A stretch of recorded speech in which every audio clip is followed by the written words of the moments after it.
Yeah. She's probably again going to be around about a 51, I would imagine, 50, 51. XK120, the first of the XKs, if you like. You know, 120, 140, 150. Lovely thing. If you get a real sorted one, and I don't mean modified. Don't confuse the word sorted with modified. These don't need modifying. They've got perfectly good brakes on the rest of it. You know, unless you're driving like a maniac. But just nice condition, good suspension, good steering, good brakes, reconditioned parts, if you like. They drive absolutely lovely. Gorgeous. We had 3 off a 140, a 120 and 150. I had 3 off a one particular guy some time ago, and we kept the 120 for a good long while, and I used it a bit. Absolute pleasure. We've got a 150 now in our collection, which drives better than an Aston Martin, without doubt. So I know they're expensive, and I know they're desirable, and I know they're sort of rare to come to the market up to a point, but they're sensibly priced and they're affordable. They're an affordable supercar. That's what it boils down to. Bags of power, just a pleasure to drive. This one, Carmen Red, probably the right colour, isn't it? It's either got to be Carmen Red or British Racing Green. I personally prefer 1 or 2 of the other colours. You know, the nice royal blue or old English white, but the red is the most popular. Lovely, lovely interior, as you can see. Dashboard superb.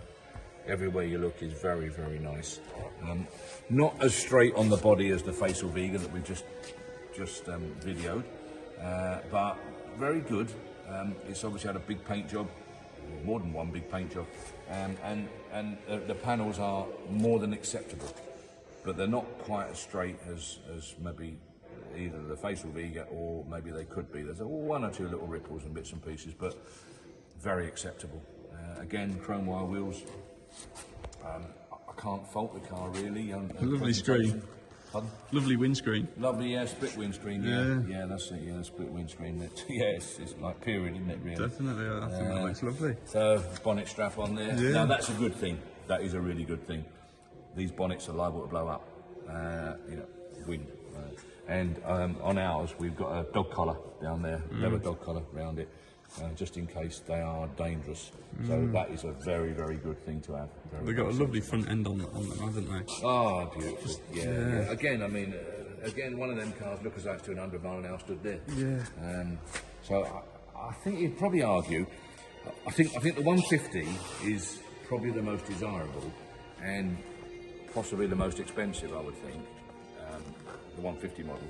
The 140 didn't know where it was. It was in between somewhere, didn't know where it was. So not too many people even talk about the 140 for whatever reason, but I mean, who cares? But the 120, that is the old classic XK car. That is the one.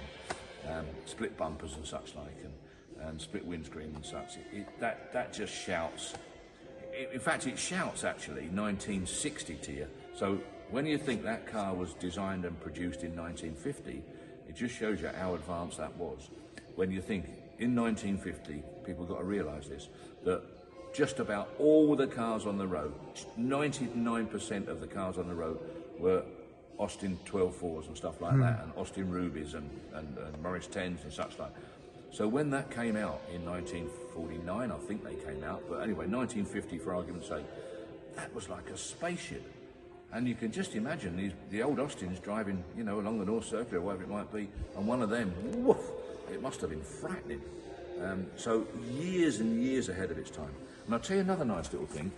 I like these individual side lamps like that. Now the later ones, they're flowed in, and they're sweated in, they're leaded in. And of course, people say, oh, there's no filler in my car, it's been leaded. Yeah.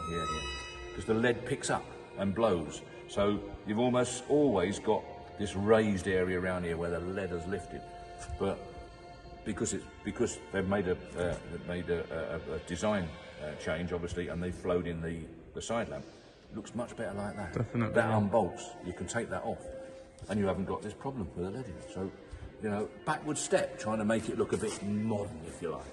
Should have left it like that. So, proper. But all in all, lovely car, isn't it? Oh, lovely car, lovely. Very, very desirable car. Very sensibly reserved. Yeah, this is going to be a brilliant buy for someone.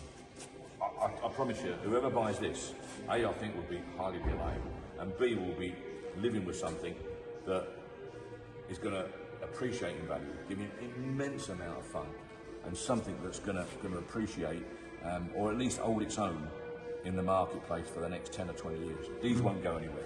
These won't drop alarmingly because they're too much of a classic and Good. rare.